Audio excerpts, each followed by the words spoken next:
This week, we're re-releasing our Carolina Girls series. We have some updates to offer on a few of the cases and hope to bring more attention to those that are still cold. Episodes 1 and 2 were primarily focused on the case of Brittany Locklear, a North Carolina kindergartner who was kidnapped and murdered in January of 1998. In October of 2021, Brittany's case was featured on the Daily Beast, which garnered new national attention for her homicide investigation. Connie Chavis, Brittany's mother, told the Daily Beast that, concerning resolution in Brittany's case, quote, "Her family will never give up hope. There will be justice. If not here, he'll pay for it in the hereafter." Local law enforcement expressed their concern that without a DNA hit, Brittany's case would remain cold. We mentioned the 1977 disappearance of Eva DeBruhl, who went missing from her Rock Hill, South Carolina residence. Though her disappearance and likely murder was originally confessed to by Henry Lee Lucas, the veracity of his claims have been cast into serious doubt. Eva's case remains open. This year, her mother, Opal, passed away at age 84. This is part 2 in a 4-part series. Please listen to Carolina Girls Part 1 before you listen to this episode. This episode contains discussion of sexual assault and violence committed against children, so listener discretion is advised.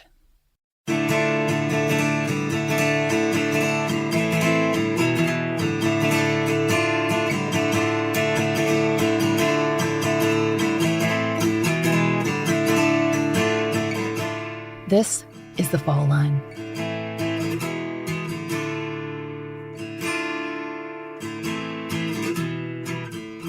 Last episode, we left off at a crucial point in the investigation into the disappearance and the death of 5-year-old Brittany Locklear, who was kidnapped from the bus stop in front of her home on January 7th, 1998.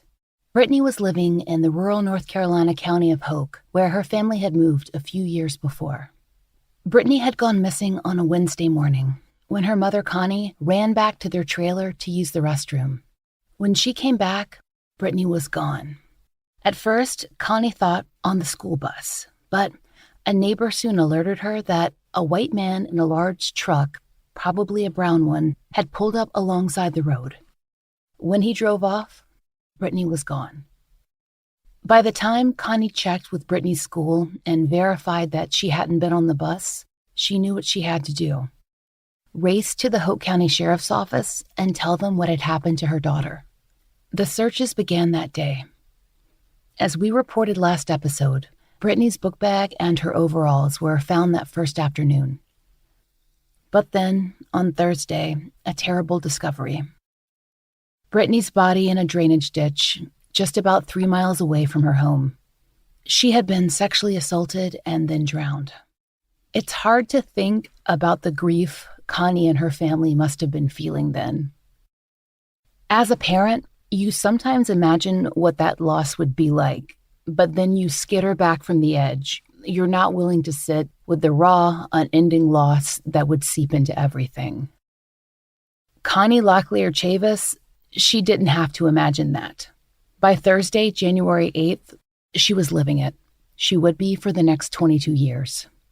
Even with the discovery of Brittany's body, the investigation was in its earliest stages. As in many other cases we've covered, Hoke County law enforcement began by questioning the family. So, when you very first heard that they had found her, did the police bring you back? I was at home when I found out. You were at home, and then did they continue to stay at your house and continue to ask questions? No, ma'am. No, not that day. But the next day, yeah. The next day they were back? Yeah, I had to take a lie detector test like 3 days after she was buried. And your husband did too? Mm-hmm. And my father-in-law, yep. My ex-husband, yeah. At the time, was it really difficult to feel like they were focusing on you when you felt like they needed to focus on somebody else? Yeah, but they told me that they always have to go, to the parents and eliminate them, All of Brittany's family members passed their polygraphs.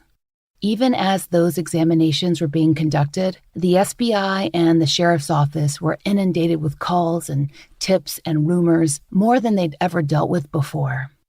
Special Agent Jack Tilley, who eventually left the FBI to become a police chief in a small town, later told reporters that it was overwhelming.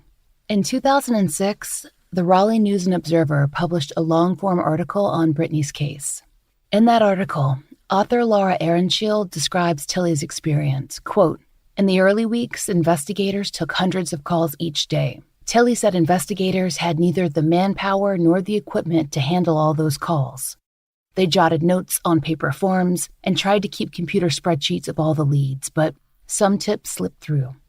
Eventually, they were given assistance from the FBI, but it was months later, and the calls had slowed down. Leads dried up. Connie told us that she doesn't know everything that was reported to the sheriff during that time, though she has had to endure the rumor mill more than once." Let's go back to those very first days, after the family had passed their polygraphs. Even as they were ruled out as suspects, and before Brittany's funeral could be held, the county planned a massive roadblock. Connie tells us that the then Sheriff Wayne Byrd announced on TV that this would be happening. It would have been about 4 days after Brittany disappeared, so Sunday. It was made clear that the authorities were looking for a brown truck. The FBI were in town at that point and working with the sheriff's office. In fact, within the week, they would have a suspect profile drawn up. Maybe the FBI felt it was important to announce the roadblock just to see who reacted. We can only guess. For the Chavis family, though, it was frustrating. They worried that whoever took Brittany was getting a warning and would avoid being caught. Can you talk about some of the things that you wish were done differently?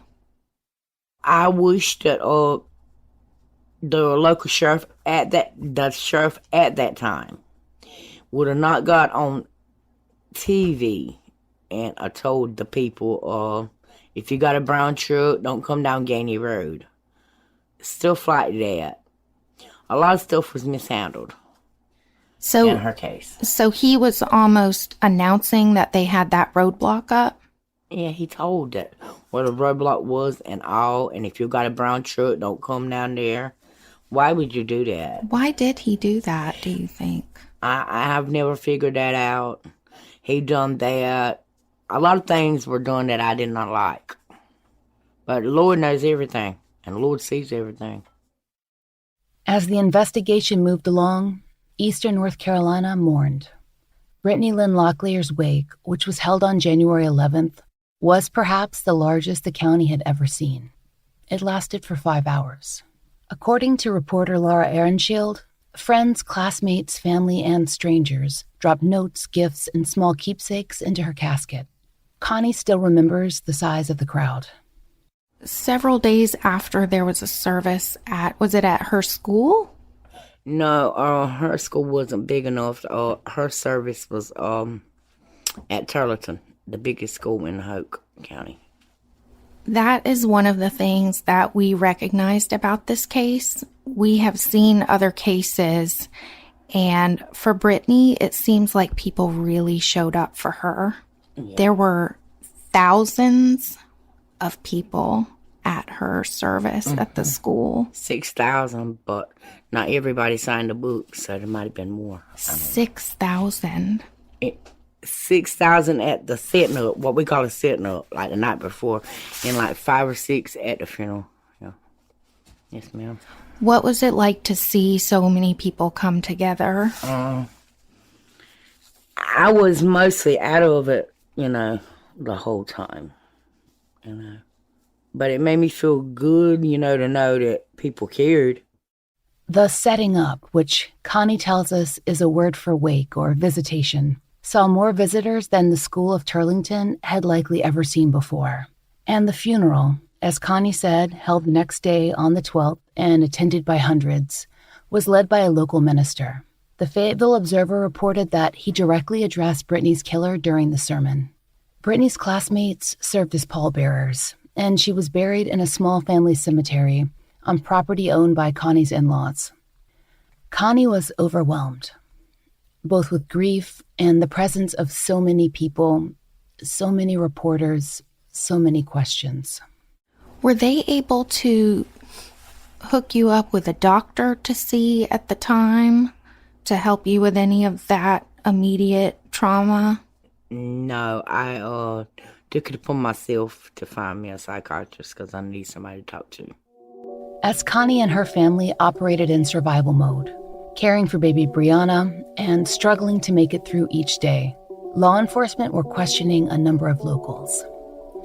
By and large, these suspects have not been publicly named, but Connie heard that certain people were given polygraphs.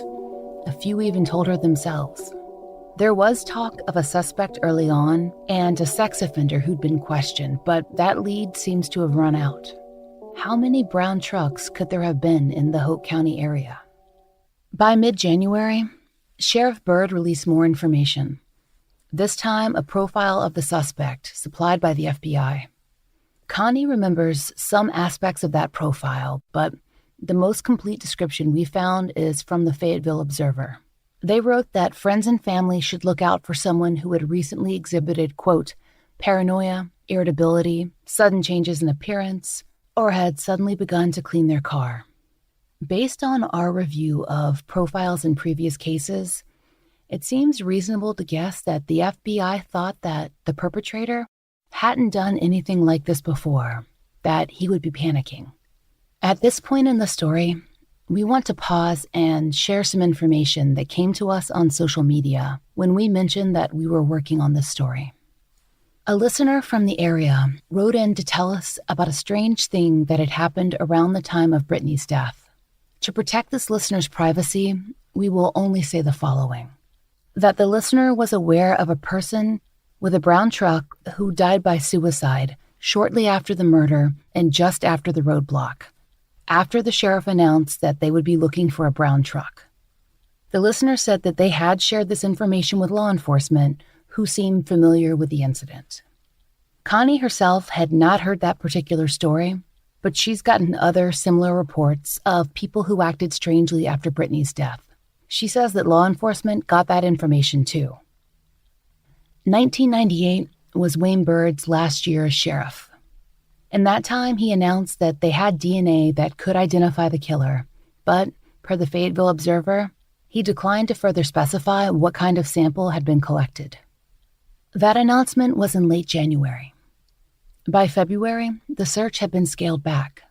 And in May, when an election was held, a man named Jim Davis was chosen as Hoke's new sheriff.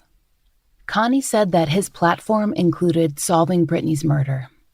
Before Davis took office, there was a moment when Byrd thought the crime had been solved, when, according to the Fayetteville Observer, a man in a nearby town was arrested for, quote, taking indecent liberties with young girls who were waiting for a morning school bus. That man was eventually ruled out, though, probably through DNA, though we can't be sure. And so Jim Davis took office with a cold case at the forefront. Jim Davis, now no longer sheriff, has in recent years declined to publicly comment on Brittany's case. So, what we offer next are Connie's memories and feelings concerning the investigation under Davis. Some moments, like the press conference we'll mention in a moment, are referenced in the local press. Others are personal experiences of Connie's presented as she remembers them. We've not spoken to Jim Davis concerning these events and cannot comment on his version of the experience. Connie says that Davis did seem interested in solving Brittany's murder, but that it was soon evident that the attention would be focused on her family. According to Connie, he was particularly focused on her husband, and on her father-in-law. Soon after he took office, the three of them were questioned again. He tried to accuse me, my ex-husband, and my ex-husband's daddy. I didn't like the way it was handled at all, Brittany's case at all, with Jim Davis. He showed new pictures of Brittany to my father-in-law, and the FBI said they don't even know how he got his hands on them pictures. Her laying on the autopsy table naked, and he's showing my ex-father-in-law pictures like that. Now, that wasn't right. I didn't like that. A lot of things went on in her case that I didn't like. And he was like, my father-in-law, he'll be 80. Let me get it right. He was born 34. He'll be 85 Christmas Day. And so back then, take 20 years, say 20 years, he was what? 65. He was an older man. And then when he come back to where we was seeing, his face was red as that. And he had a skirt right after them. And I always accused Jim Davis of it. You know, he shouldn't have done that. That was very uncalled for. But I made sure that he did not run anymore. And he would not get it anymore. Because he used Brittany's case to get in the office. And then he messed it up when he got in there. So, yeah. He had a press conference, right? He had a press conference. I showed up. He hated an apartment complex, and it was like the lounge, like the building that goes to it, like the meeting building. And my cousin found out that it was going to be there, and me and her, my ex-husband, went. And I blowed it out the water. All the press come out with me. I said, oh, no, you're not going to stand here and think you're going to get reelected using my daughter's name. I don't think so. And he didn't have no information. He was just using Brittany to try to get reelected. He used her to get elected. After he had put my father-in-law through what he had put him through, and me too, come at my father-in-law's house at 7 o'clock in the morning, taking me in handcuffs. Son, his deputies to come there and handcuff me and carry me in.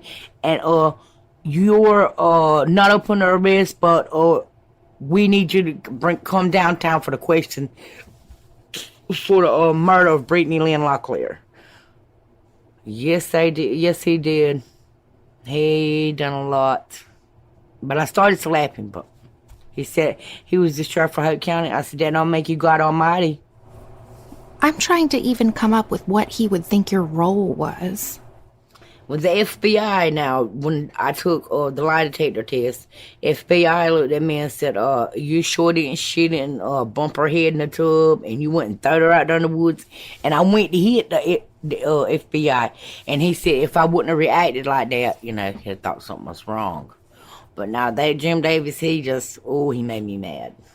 And he put me in another room, like a little old room, and told Brittany's daddy that he was going to arrest me. Don't worry about it. He had already arrested me because Charles couldn't see me.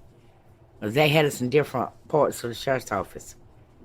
They had me, Charles, and my father-in-law. They never questioned nobody else in my family. They didn't. Which I'm not saying nobody in my family done it, but we were targeted. Me, Brittany's daddy, and his daddy. We were targeted, and I don't feel like that was right. Jim Davis, and then I had lost a trailer. And he put crime tape all the way around my trailer and went and told people that he found bloody clothes in my house. Had people talking about me and everything. Yeah, I've been through a lot since that happened to Brittany. I've been through a lot. An opinion column published in the Fayetteville Observer echoes Connie's sentiments. Per the Observer, and this is a long quote, but stay with us, quote, throughout his tenure, Sheriff Jim Davis has generated plenty of controversy and more than a few uncomfortable moments for the county as well. Most recently, Davis made a series of vague and confusing statements about new leads in the death of Brittany Locklear, a 5-year-old girl who was kidnapped and murdered in 1998.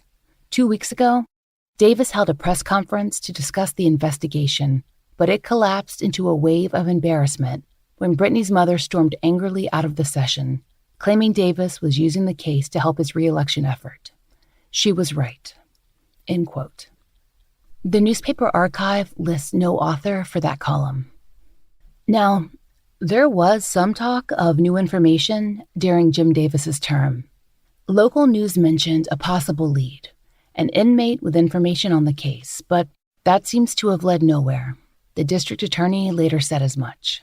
And by 2002, Hoke had a new sheriff, again, the third in 4 years.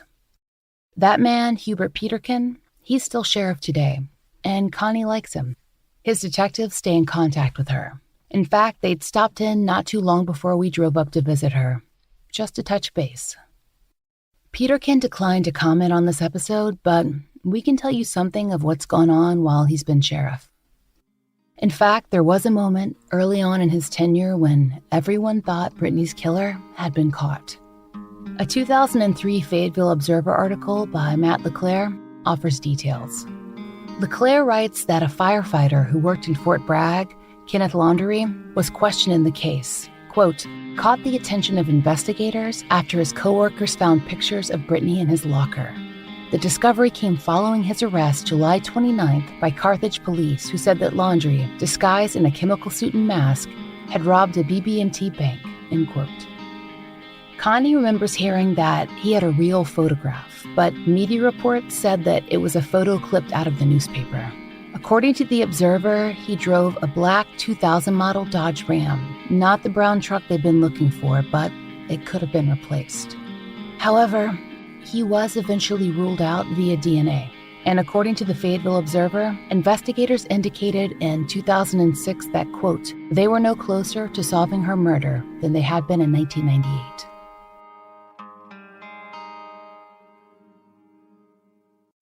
This, despite thousands of hours put in by the Hope County Sheriff, the FBI, and the SBI. At one point, former Special Agent Tilley told local reporters that there were more than 17,000 leads recorded in Brittany's file. 17,000. And still, Connie Chavis and her family wait. Her daughter Brianna has grown up, and now she has a tattoo on her forearm that reads, "My sister's keeper." Connie and Charles eventually divorced. The strain of losing Brittany was just too much. Since the last real lead, which came in 2003, Connie Chavis has just paused. She spends time with her family and friends. When we came up to interview her, she just cooked a huge Thanksgiving feast for just about everyone she knows. But still, she feels like she's on hold, so much waiting. And she has the feeling that maybe, if they weren't Lumbee, if they'd been a different family, Brittany's case might have been solved. Not because of the sheriffs. Davis and Peterkin are both Black men, a first and second for Hoke. It's more widespread and subtle than that. What isn't said or who isn't speaking and why. What role do you think that did play because she was Lumbee? To be honest with you, I'm thinking if she would have been another race, it would have been solved. So you've seen other kids in other circumstances get treated differently? Well, I've never known of anybody that lost a child the way I did, so I can't sit here and say that. So I can't comment on that. But I don't know. Hope County's racist. So They're that racist. They're yes. really, really racist. And it's a wonder if Jim Davis lasted as long as he did, or Peterkin, because they are racist, like the Ku Klux Klan racist. She's also frustrated by the lack of national attention for Brittany's case. She thinks about victims like JonBenet Ramsey, who was also 5. When JonBenet was murdered in 1996, the entire world stopped. Connie, like the mother of Shikimia Pate, who we covered in Season 5, she didn't see her own small child make the primetime news. And at the time, there were shows like America's Most Wanted featuring missing and murdered children's stories. So where was Brittany? Why don't as many people know about Brittany's case? Yeah, a lot of people knows about it, but yeah, I don't know. I like John Walsh. The thing he used to do, he turned me down. He wouldn't even do nothing about Brittany on his show. And his son got done the same way Brittany did. I didn't never understand that. Yes, can you tell us, did you write a letter? Yeah. And they didn't answer, or they answered and said no? They answered and said they couldn't do it at this time. They were sorry. And then I spoke to one on the Maury Porpich, not Maury. Povich? Oh, Montel? Yeah.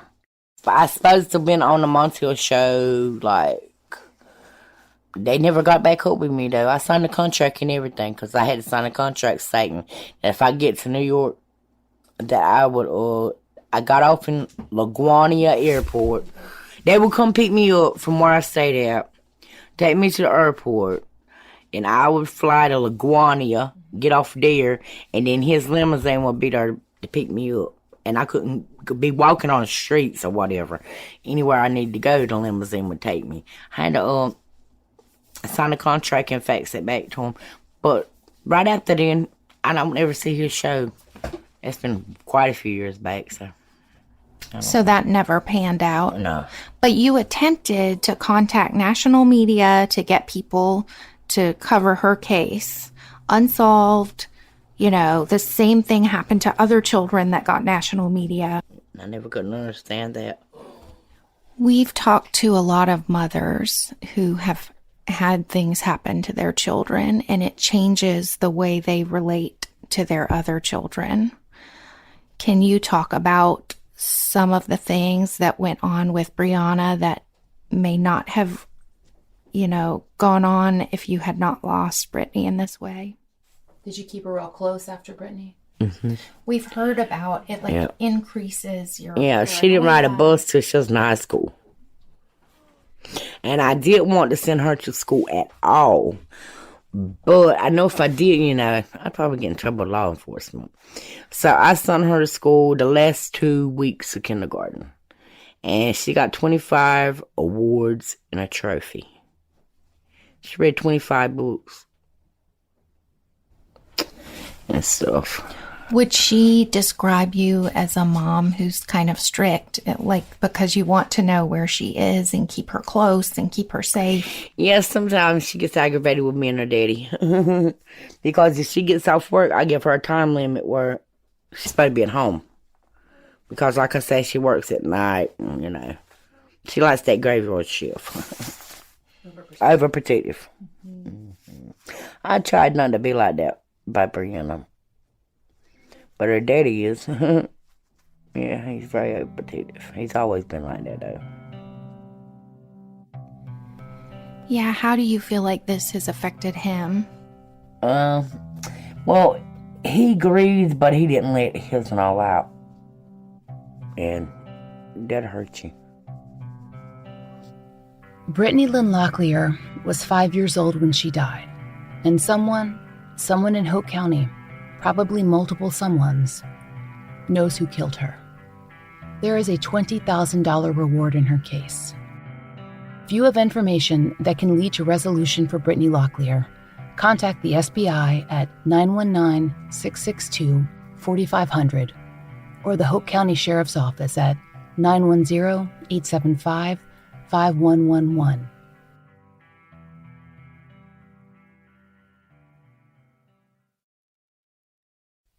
Now, we want to touch back, further back than 1998, on another Carolina girl. At the beginning of this series, we mentioned the odd synchronicity that happened when we began researching Brittany's case back in mid-2019. It's when we came across the story of another girl, one who had also disappeared from her own front yard. Now, she wasn't in Hope County, not even close. Instead, she lived in York County, South Carolina, a square of towns and suburbs loosely strung around a college called Winthrop University, and edging up against the North Carolina border. Eva DeBruhl lived a little ways outside Rock Hill, which was the town built up around the college, a place that students have been calling Rock Thrill since at least the 1980s. It's not metropolitan, plenty of creeks and land. Depending on which way the wind blew, there was a time when Rock Hill would be slammed with the acrid stink of the Catawba paper mill, which was in production only 17 miles away. So, not quite in North Carolina, but close enough. Another case with the state line, easy to cross, easy enough to complicate an investigation. Get in your car and head north and you're in Charlotte in under an hour. That would have put Eva more than 3 hours from Brittany, but there's nothing that leads us to believe their cases might be linked in the first place. Still, there are similarities. The small towns, seeming like safe places. The lack of resolution. Eva disappeared in 1977 in the hot, flat valley of the middle of the summer. She was 15 years old. She had long, dark blonde hair and wore glasses in most of her school photos. Eva lived on family property that held two structures, her home and then her grandmother's. In the larger home, Eva lived with her sister, her mother, and her father, who worked as a mechanic. Eva's family had already dealt with a terrible loss. According to CNN, her younger brother had been killed by a drunk driver just 4 years earlier, and he was just 11 and had been walking to a playground. Eva, barely a year older than him, was devastated, and so was the rest of the family. Fast forward 4 years, June 27th, 1977. Eva was home from school that summer with no part-time job, so she had a lot of free time on her hands. The rest of the family, except for her grandmother, who was in her own home on the property, was at work that day. It was a hot, bright South Carolina morning. We know that Eva was wearing shorts, a flower print top, and flip-flops. We also know that she'd planned to mow the lawn. According to law enforcement reports, she poured herself a glass of tea, then went outside to take care of the grass. When her grandmother looked out the window from her own little house, she saw a man in a truck, or as some sources have said, a Jeep, pull up into her son's driveway. At least one source reports that the vehicle pulled up more than once and that the driver got out of the car, and that Eva's grandmother then described him as a white male. This event didn't initially strike Eva's grandmother as odd. After all, Eva's father was a mechanic, and his clients, or people having sudden car trouble, they were known to stop by. But then Eva didn't come to her grandma's for lunch, and according to CNN, they'd had that planned. CNN reported that, quote, Eva wasn't at the door to greet her sister when she came home from her summer job at the local textile mill. And when Eva's dad came home later in the afternoon, he found his daughter's shoes laying in the grass. Her tea was still on the counter. In a July 2019 retrospective on the case, local news station WCNC wrote, quote, it was the story that captivated the small town in the late 1970s. It's unclear how long it took detectives to come to Eva's home, but when they eventually conducted a search and questioned witnesses, that's when they found out what her grandmother had seen. Per WCNC, volunteers searched both the woods surrounding the house and the river. The Herald newspaper described the search as exhaustive and that it involved hundreds of people, but said it was, quote, ultimately fruitless. CNN reports that a Coke bottle made in Georgia was found in the yard. Remember, this was South Carolina, but it was not tested or dusted for fingerprints. Still, even so, it's reported that the family felt that law enforcement did an excellent job in Eva's case, especially pursuing it year after year, following up on tips that even led them out of state. But despite the detectives' best efforts, there were no developments. The Charlie Project, among other sources, reported that Eva's father took her disappearance very, very hard. It said that he quit his job so he could spend all of his time searching for her. He didn't stop until his death in 1997. It's that same sentiment we've heard from other parents of missing children, that they're afraid of dying without knowing what happened to their babies.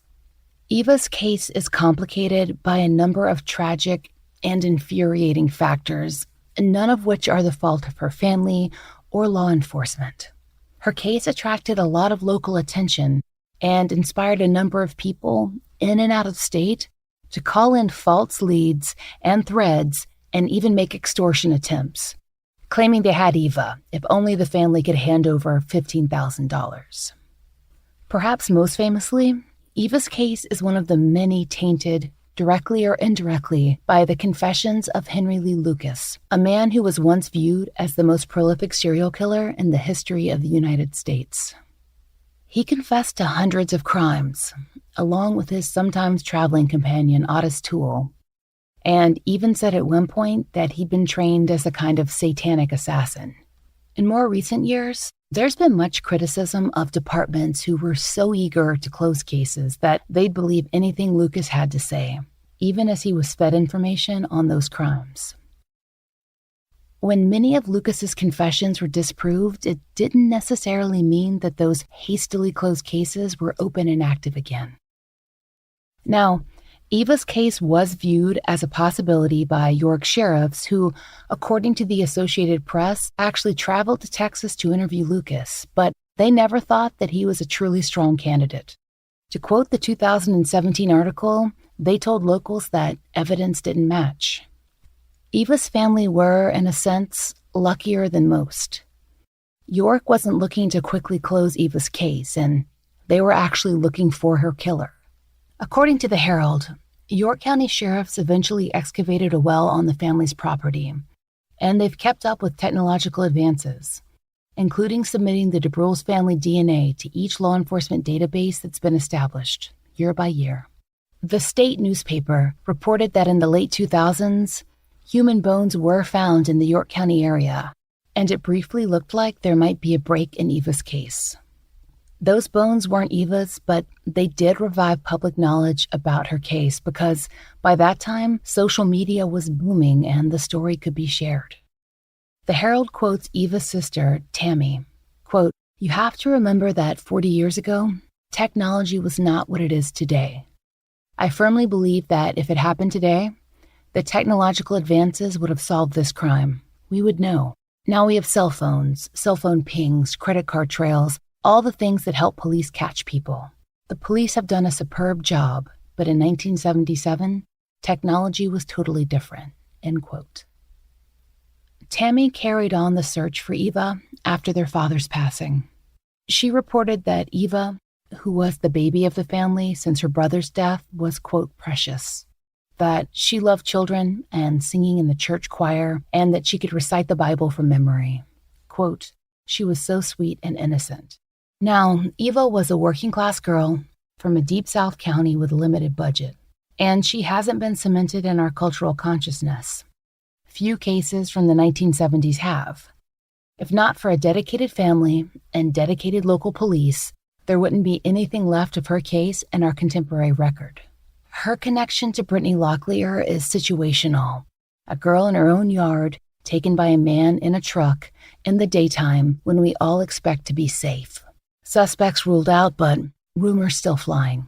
The thing that separates them as cases is the treatment of their families, and after all these years, the solvability. We know that in Brittany's case, DNA is available. It's been used to rule out at least one suspect. How many people are the Hope County authorities trying to rule in? Have the polygraphs that were given to locals been reviewed? Rumors followed up on?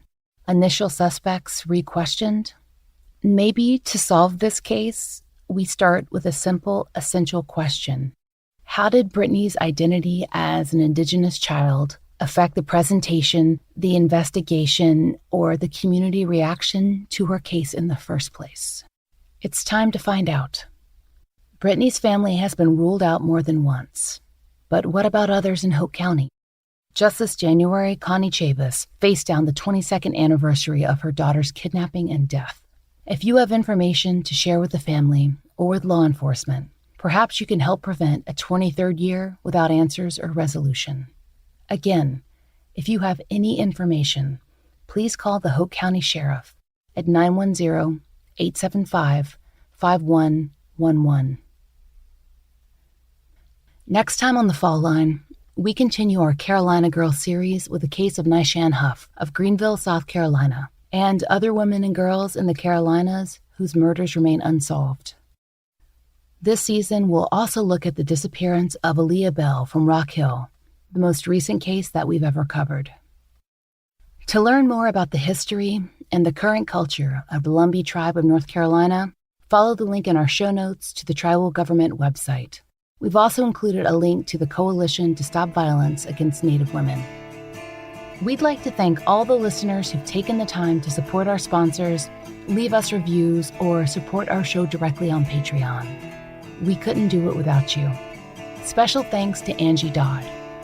Thanks also to Dr. Melinda Maynor Lowry, and remember to check out her books, which are linked in our show notes. The Fall Line is created by Laura Norton and Brooke Hargrove, and is produced and mastered by Maura Curry. Written, researched, and hosted by Laura Norton, with interviews by Brooke Hargrove. Our research assistants are Haley Gray, Kim Fritz, and Jess Watford. Content advisors are Brandy C. Williams, Vic Kennedy, and Liv Fallon. Theme music is by RJR.